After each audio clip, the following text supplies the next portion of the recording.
დაახლოებით ერთი კვირის უკან პროფილაქტიკიდან მანქანა გავაკეთე და გამოვიტანე სამრეცხაოსთან.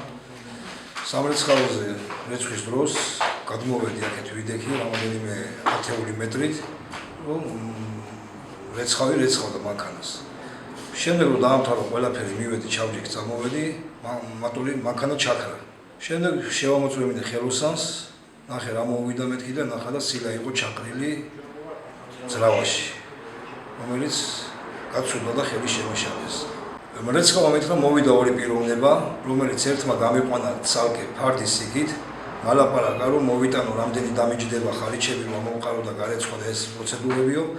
ამასობაში მეორე პიროვნება რო გავედი, მეორე პიროვნება იყო კარებთან უნდა. მე მეგონა თქვენი წარმომადგენლები იყვნენ ახლობლებიო და რო გავიდნენ ჩვეულებრივ მე გავაგზავნე რეცხავ და ამასობაში ვიფიქრეო რომ არაფერი არ მოხდა რომ მაგრამ მე რომ მოხდით რომ მე მაშინ გაიგო იმ რეცხავმა და სახეზე ვიცნობ მაგრამ ისე რომ გვარი სახელით ვიცოდეო არ ვიცი ნამდვილად. დამირეკა გოჩა ბეგიაშვილმა რომ ჩამოდიო მანქანა გამიცუდდაო რა და ჩემი მანქანით ჩავედი გოჩასთან და გოჩი შემოხვდა სადღაც წნორში ცენტრში და რო შევეკითხე რა მოგივიდა მეთქი ვიცოდი რომ გოჩის მანქანა ყავდა წაყვანილი სამრეცხაოში ეგრეთ წუთებული მოიკაზე უთხარი რომ მეთქი ხომ არ დასველი და მეთქი ძრავი და იმიტომ ხომ არა მეთქი გაცვლებული ან ხო არ დასველი და რაღაც ან სვეტში ან რაღაც არაო რა ვიციო რა და წავიყვანეთ სახელოსნოში და ვისთანაც მივიყვანეთ ძრავის შემკეთებელი ვინც იყო იმან მოხდა რაღაც კრიშკა მატურის და რომ ნახეთ სილა იყო შიგ ჩაღრილი რა